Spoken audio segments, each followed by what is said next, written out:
કે ગીતા, ગંગા, ગાયત્રી અને ગોવિંદ આ ચાર પ્રકારથી ગયુક્ત નામો જેના હૃદયમાં વસે છે તેનો પુનઃજન્મ થતો નથી. મહાભારત રૂપી અમૃતનું સર્વસ્વ એવી ગીતાનું મંથન કરીને વલોવીને અને એમાંથી સાર કાઢીને ભગવાન કૃષ્ણે અર્જુનના મુખમાં તેનું હવન કર્યું હતું. ગીતાનો અધ્યાય 3 શ્લોક 9. ભગવાન બોલ્યા કે યજ્ઞ નિમિત્તે કરવામાં આવતા કર્મો સિવાય બીજા કર્મોમાં જોડાઈને જ આ મનુષ્ય સમુદાય કર્મોથી બંધાય છે. માટે હે અર્જુન, તું આસક્તિ વિનાનો થઈ તે યજ્ઞ નિમિત્તે સારી રીતે કર્તવ્ય કર્મ કર. ઇસ્કોનની ભાષામાં કહે તો વિષ્ણુ પ્રત્યર્થે યજ્ઞ તરીકે કર્મ કરવું જોઈએ. અન્યથા આ ભૌતિક જગતમાં કર્મના બંધન ઉત્પન્ન થાય છે. માટે હે કોંતે, તું એમની એટલે કે વિષ્ણુની પ્રસન્નતા અર્થે નિત્ય કર્મ કર. એ રીતે તું સદા અનાસક્ત અને બંધનમાંથી મુક્ત રહીશ. અહીં ભગવાનને અર્જુનને ફરીથી કોંતે કહ્યું છે, કુંતીના પુત્ર એટલે કોંતે કહે છે. ગીતાના જે શ્લોકમાં ભગવાને અર્જુનને ઉદ્દેશીને કીધું છે ત્યારે એ શ્લોકનું મહત્ત્વ ખૂબ જ વધી જાય છે.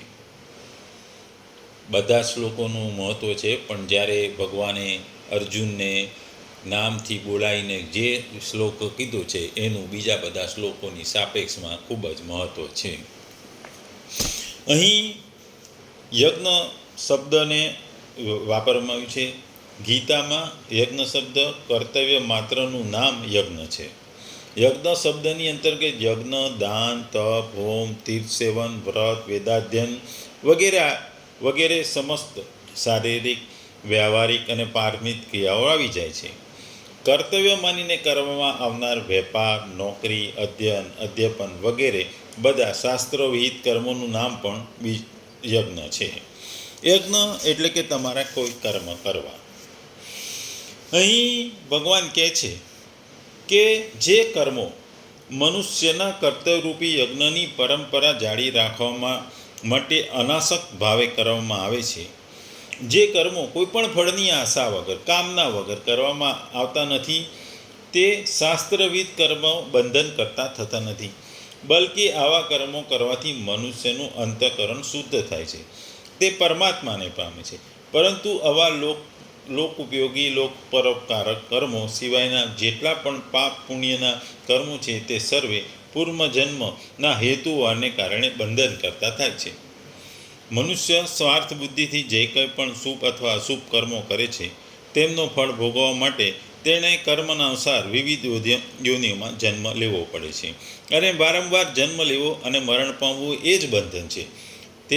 તેથી સકામ કર્મોમાં અથવા પાપ કર્મોમાં લાગેલા મનુષ્ય તે કર્મોથી બંધાય છે. તેથી મનુષ્ય કર્મ બંધનથી મુક્ત થવા માટે નિષ્કામ ભાવે કર્તવ્ય પાલનની દૃષ્ટિએ એ શાસ્ત્રવિહિત કર્મો કરવા જોઈએ. મનુષ્યને જે કર્મ કરવાનો અધિકાર છે અને મનુષ્ય યોનિમાં કરેલા કર્મના ફળ ભોગવવા માટે બીજી યોનિ મળે છે. તે યોનિઓમાં પાપ પુણ્યથી નવા કર્મો થતા નથી. તેથી અન્ય યોનિમાં કરેલા કર્મો બંધનકારક થતા નથી. માત્ર મનુષ્ય યોનિમાં કરેલા કર્મોનું બંધનનો હેતુ બને છે. અહીં ભગવાન એવું જણાવવામાં આવે છે કે તું અનાસક્ત ભાવે યજ્ઞ નિમિત્તે કરવામાં આવેલા કર્મો મનુષ્યને બંધન કરતા નથી, બલકે આવા કર્મો કરનાર મનુષ્યના પૂર્વ સંચિત બધા જ પાપ પુણ્ય વિલીન થઈ જાય છે.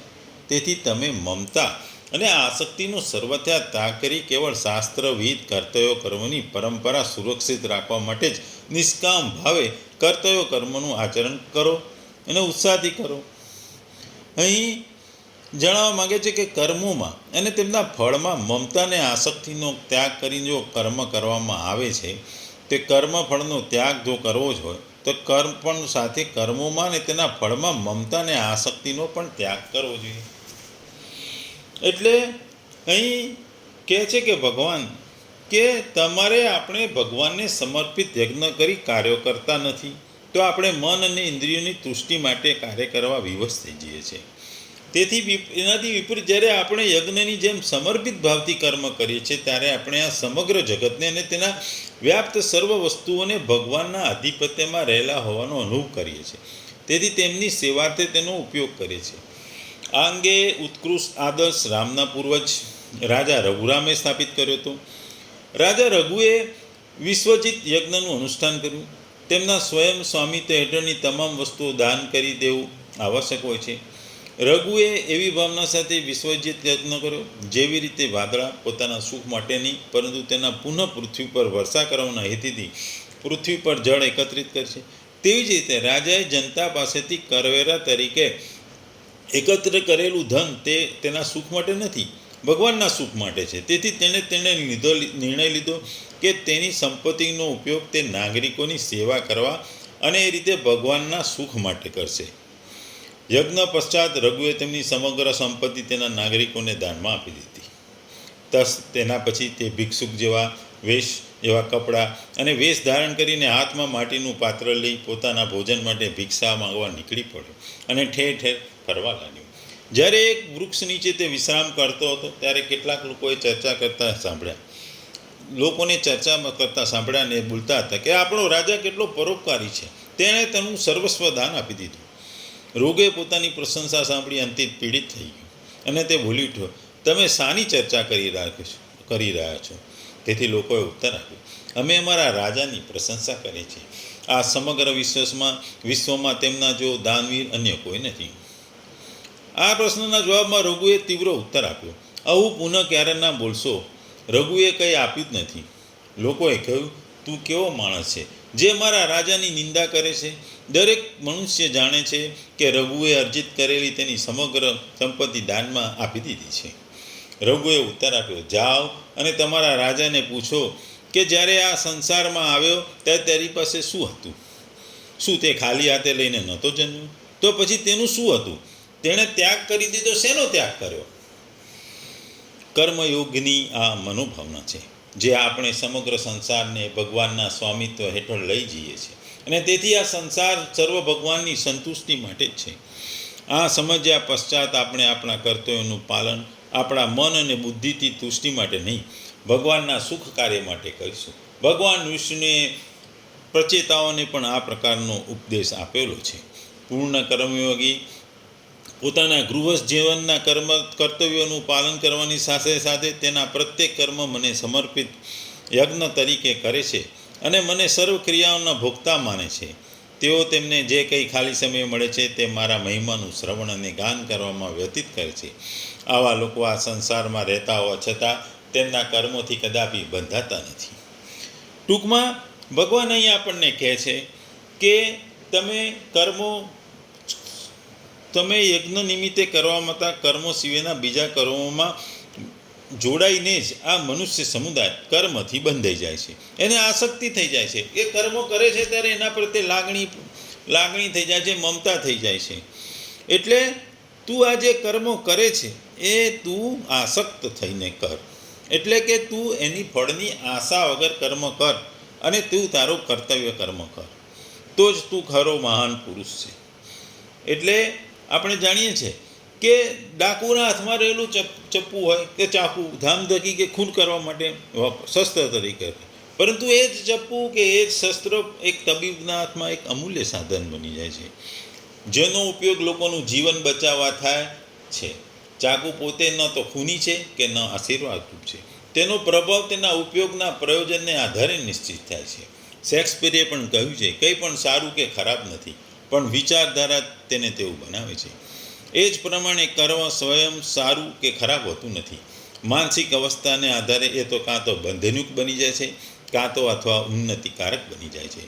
સ્વયંની ઇન્દ્રિયોના સુખ માટે અને સ્વયંના હમની તુષ્ટિ માટે કરવામાં આવેલા કર્મ આ માયિક જગતના બંધનકારક બને છે. જ્યારે ભગવાનના સુખ માટે યજ્ઞ તરીકે કરેલું કર્મ મનુષ્યને માયાના બંધનમાંથી મુક્ત કરે છે અને દિવ્ય કૃપાને આકર્ષિત કરે છે. કર્મ કરવું એ આપણી પ્રકૃતિ હોવાને કારણે આપણે બેમાંથી એક પ્રકારનું કર્મ કરવા વિવશ છે. આપણે એક ક્ષણ માટે પણ કર્મ કર્યા વિના રહી શકતા નથી કારણ કે આપણું મન સ્થિર રહી શકતું નથી. એટલે ભગવાન અહીં કહે છે કે સામાન્ય જીવન નિર્વાહ માટે પણ મનુષ્ય તો કર્મ તો કરવું જ પડે છે.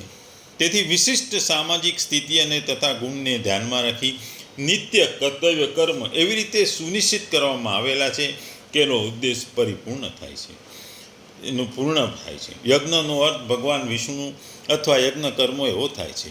અહીં કર્તવ્ય કર્મને પણ યજ્ઞ તરીકે ગણાય છે. બીજા શબ્દોમાં કહીએ કે કોઈ મનુષ્ય નિર્દિષ્ટ યજ્ઞ કરે કે પછી પ્રત્યક્ષ રીતે ભગવાન વિષ્ણુની સેવા કરે, બંનેના દ્વાર એક જ હેતુસર છે. માટે આ શ્લોકમાં જે વિષય અનુરૂપ થયો છે એ કૃષ્ણ ભાવનામાં પણ એક યજ્ઞ છે. વર્ણાશ્રમનો ઉદ્દેશ પણ ભગવાનને પ્રસન્ન કરવાનો છે. તેથી મનુષ્યએ ભગવાન વિષ્ણુ પ્રત્યે કર્મ કરવા જોઈએ અને આ જગતમાં કરેલું કોઈ પણ અન્ય કર્મ બંધનનું કારણ હશે. કારણ કે સારા કે નરસા કર્મના ફળ તો હોય જ છે. કોઈ પણ ફળ કર્મના કર્તાને બંધનકારક હોય છે. આથી તેને પ્રસન્ન કરવા માટે કૃષ્ણ ભાવના પરાયણ થઈને કર્મ કરવું પડે. જ્યારે મનુષ્ય આ રીતે કર્મ કરે છે ત્યારે તે મુક્ત અવસ્થામાં રહે છે. એ જ મહાન કર્મ કૌશલ્ય છે. શરૂઆતમાં આ પ્રક્રિયાને કુશળ માર્ગદર્શનની જરૂર રહે છે. માટે ભગવાનના ભક્તના માર્ગદર્શનમાં અથવા સ્વયં ભગવાન કૃષ્ણના પ્રત્યક્ષ આદેશ હેઠળ રહીને મનુષ્યએ ખંતપૂર્વક કર્મ કરવું જોઈએ. ઇન્દ્રિય તૃપ્ત માટે કશું જ કરવું જોઈએ નહીં, પરંતુ દરેક કર્મ કૃષ્ણને પ્રસન્ન કરવા જ કરવું જોઈએ. આ સાધના મનુષ્યને કર્મના બંધનમાંથી તો છોડાવશે, પરંતુ તેની સાથે સાથે ભગવાનની એવી પ્રેમસભર ભક્તિના ક્રમશઃ ઉન્નત કરશે. એકમાત્ર મનુષ્ય ભગવત ધામની પ્રાપ્ત કરાવી શકે છે. અહીં ભગવાન અર્જુનને કહે છે કે તું તારું જે ક્ષત્રિય ધર્મનું કર્મ કરવા માટે છે, તારો યજ્ઞ એટલે તારું કર્તવ્ય કર્મ એ યુદ્ધ કરવાનું છે. અને યુદ્ધના મેદાનમાં તું રણ મેદાનમાં આવીને વચ્ચે ઊભો છે. એટલે તારી પાસે તારું બાણ છે, તારા શસ્ત્રો છે.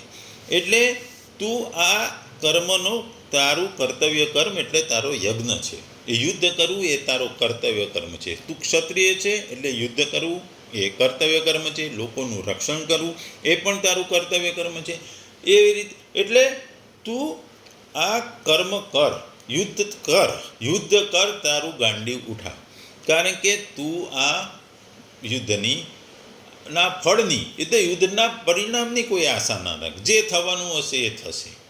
અને એ તું તારું જે ક્ષત્રિય તરીકેનો તું કર્મ કરીશ તો તને વાંધો નહીં આવે, તારે કરવું જ પડશે. અને આ યુદ્ધની પરિણામની તું આશા ના રાખ. પરિણામ જે આવે એ પણ તારે યુદ્ધ કરવું જોઈએ. તું તારું ગાંડીવને ઉઠાવી લે અને યુદ્ધ માટે તૈયાર થાવ. ભગવાન અર્જુનને આ યુદ્ધના મેદાનમાં એના કર્તવ્ય કર્મને યાદ દેવડાવે છે. એ ક્ષત્રિય તરીકેના કર્તવ્ય કર્મને યાદ દેવડાવે છે. કારણ કે દરેકના કર્મ કરવાનો ફરજિયાત છે. કારણ કે દરેકે પોતાના કર્મ કરવા જ પડે, કર્તવ્ય કર્મ કરવા પડે. ડૉક્ટરે પેશન્ટની દર્દીની સારવાર કરવી પડે, દરજીએ કપડાં સીવડાવવા પડે, સુથારે લાકડાની વસ્તુઓ બનાવવી પડે. એમ દરેકના પોતાના કર્તવ્ય કર્મ કરવા જ પડે. એટલે જો તમે બ્રાહ્મણ હો તો તમારે શિક્ષા આપવી જોઈએ, વેદોનું જ્ઞાન આપવું જોઈએ, પૂજાપાઠ કરાવવો જોઈએ. એટલે તમારા કર્તવ્ય કર્મ કરવાના છે, પણ આ કર્મ એવી રીતે કરો કે તમે એ કર્મ તમારા કર્તવ્ય કર્મ તરીકે કરીને છૂટા થઈ જાઓ. એની સામે ફળની આશા ના રાખો. તમે એના પ્રત્યે વધુ આસક્ત ના થઈ જાઓ. એ તમારા કર્મ પ્રત્યે પ્રેમ ભાવ ના થઈ જાઓ કે તમે એને છોડી ના શકો, તમે એનો ત્યાગ ના કરી શકો. એવી રીતે ભૌતિક સુખો માટે પણ લોકો જે કર્તવ્ય કર્મ કરે છે એના પ્રત્યે ખૂબ જ આસક્તિ હોય છે. એમને પ્રેમ ભાવ હોય છે, એમને એટલો બધો પ્રેમ હોય છે એ તેને છોડી શકતા નથી. માટે નિષ્કામ ભાવે કર્મ કરવાનું ભગવાન કહે છે.